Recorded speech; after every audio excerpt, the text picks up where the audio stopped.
Selamat pagi Bapak Ibu Guru dan teman-teman. Mari kita awali renungan pagi dengan berdoa. Tuhan, kami bersyukur untuk hari ini dengan memulai renungan pagi. Berkati dan kuduskanlah sehingga berkenan di hadiran Tuhan. Terima kasih Tuhan. Haleluya, amin. Mari kita memulai hari ini dengan bangkit berdiri, memuji nama Tuhan dari terbit matahari.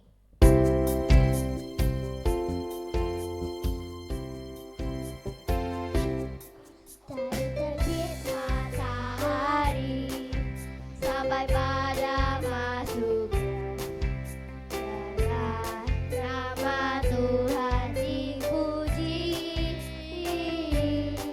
Dari terbit matahari sampai pada masuknya nama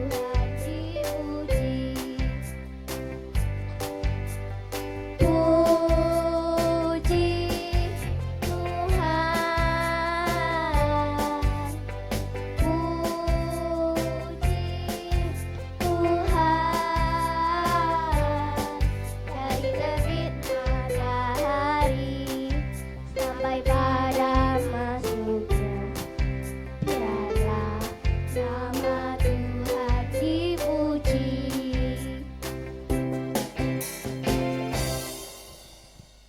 Dipersilakan duduk kembali.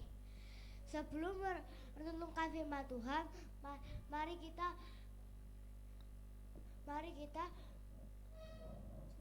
pujikan tetap setia.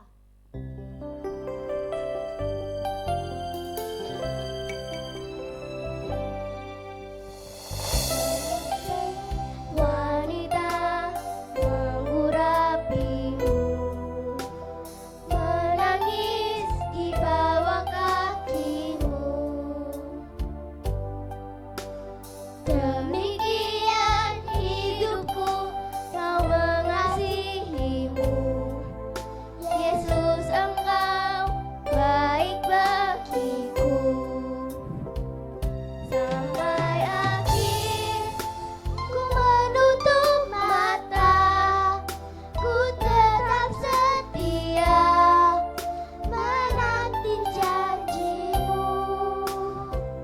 Sampai ku dapat mengatakan hidupanku, ku tetap setia, ku melayanimu.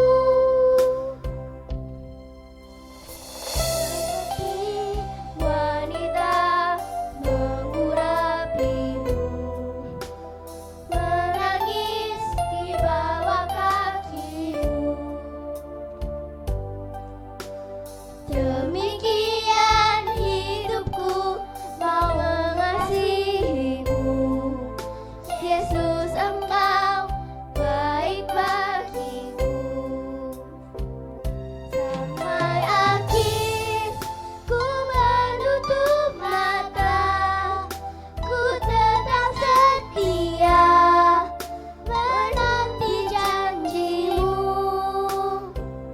Sampai ku dapatkan mahkota kehidupanku, ku tetap setia, ku melayanimu. Sampai akhir ku menutup mata, ku tetap setia menanti janjimu. Sampai ku dapatkan mahkota kehidupanku, ku tetap setia melayanimu.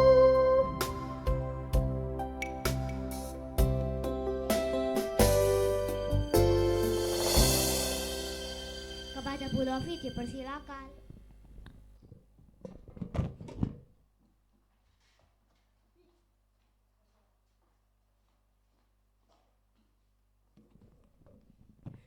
Terima kasih untuk Kalista, Keiko, Candice, dan Selin yang sudah menolong kita bersama memulai renungan pagi.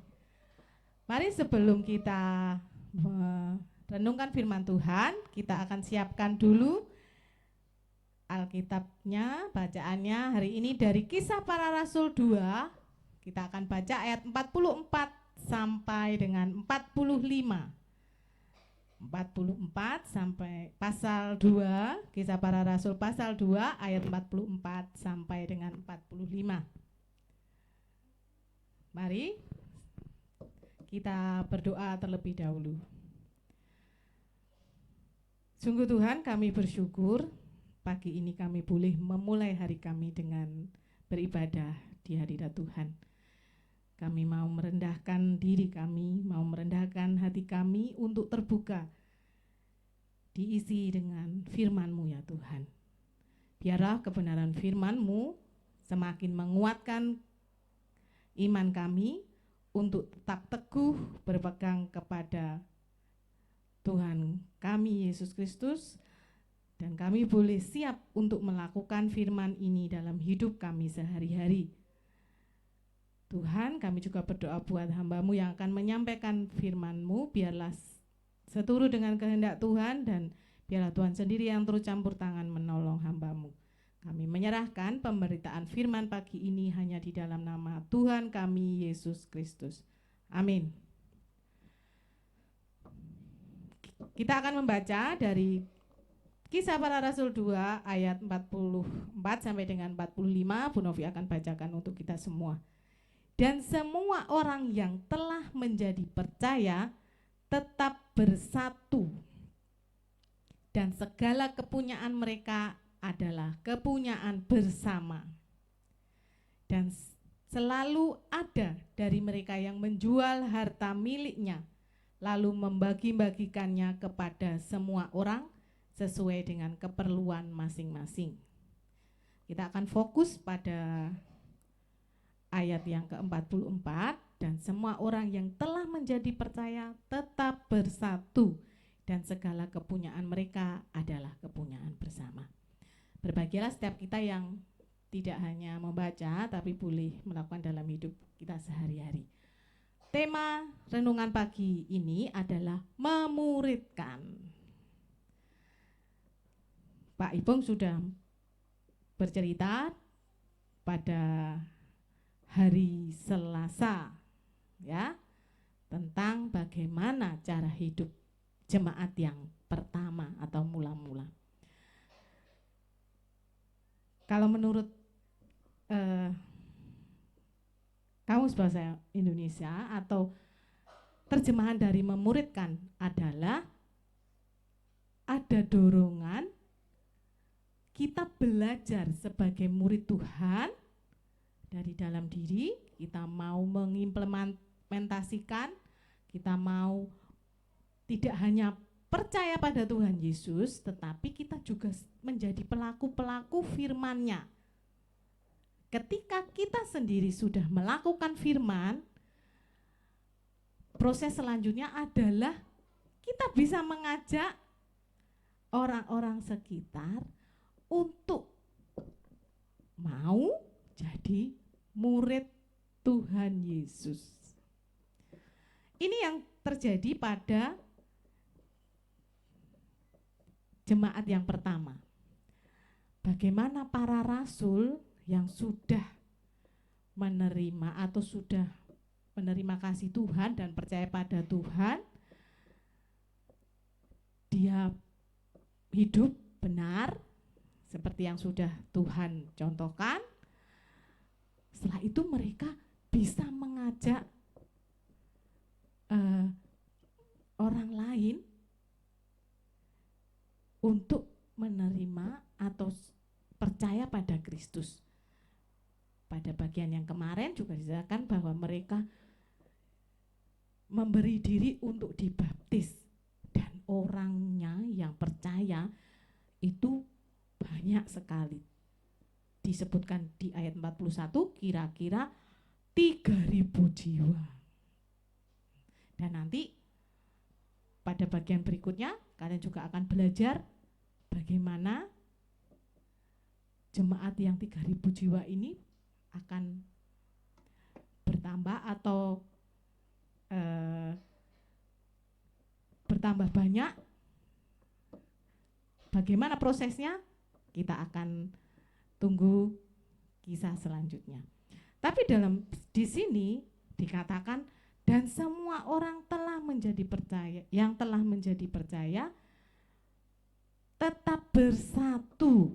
Kata kuncinya adalah bersatu. Yang kedua, segala kepunyaan mereka adalah kepunyaan bersama. Dan selalu ada dari mereka yang menjual harta miliknya lalu membagi-bagikan kepada semua orang sesuai dengan keperluan mereka.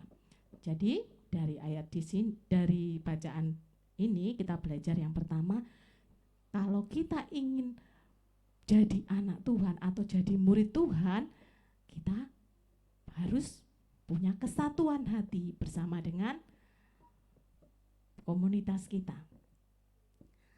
Kesatuan hati dan juga siap menjadi pelaku firman-Nya. Dari sini dikatakan bahwa selalu ada orang yang menjual harta miliknya. Bukan berarti kita harus juga sama melakukannya dengan menjual harta milik kita, bukan. Tetapi di sini yang ditekankan, konteksnya yang sekarang adalah kita harus jadi pelaku. Tidak hanya berhenti di dalam iman kita, percaya saja pada Tuhan Yesus, tapi kita siap untuk melakukan. Dengan cara apa? Dengan cara berbagi, yang kalau konteksnya di bacaan kita. Apa yang harus kita lakukan untuk menjadi murid Tuhan? Yang pertama, kita harus punya kesatuan antara apa yang kita yakini dengan perbuatan. Jadi kita percaya pada Kristus, ya tidak hanya berhenti dari percaya, tapi kita siap untuk menjadi pelaku firman-Nya. Kita memberdaya. Ketika kita sudah bisa jadi pelaku firman Tuhan, langkah selanjutnya diharapkan orang lain juga akan melihat dampak kita, kita menjadi pengaruh yang baik. Orang lain bisa melihat kita menjadi kesaksian hidup, orang lain bisa melihat hidup kita, dan orang lain menjadi percaya akan Kristus. Bagaimana anak-anak? Siap? Ya, memang gak mudah, karena itu kita mulai dari diri sendiri. Tapi bersama dengan Yesus kita bisa. Eagle in me. Oke, kurang semangat ya. Eagle in me. Bisa. Terima kasih. Tuhan Yesus memberkati. Mari kita berdoa. Sungguh kami bersyukur ya Tuhan, karena Tuhan kembali mengingatkan kami apa yang harus kami lakukan dalam hidup kami sehari-hari ketika kami sudah percaya akan kebenaran firman-Mu. Kami siap menjadi saksi-Mu dengan hidup yang benar dan berkenan di hadirat Tuhan. Tolong pimpin kami ya Tuhan, untuk terus memperbaharui hidup kami, untuk terus berproses menjadi lebih baik sesuai dengan kehendak Tuhan. Tuhan, setelah ini kami akan belajar bersama dengan Bapak Ibu Guru kami. Biarlah Tuhan memberkati Bapak Ibu Guru kami dengan kebijaksanaan, sehingga boleh mendampingi kami belajar, dan kami juga siap belajar dengan sungguh-sungguh, sehingga materi hari ini yang disampaikan tidak berlalu begitu saja, tapi menjadi kekuatan bagi kami. Kami menyerahkan seutuhnya hari ini ya Tuhan, hanya ke dalam kuasa tangan Tuhan kami Yesus Kristus. Amin.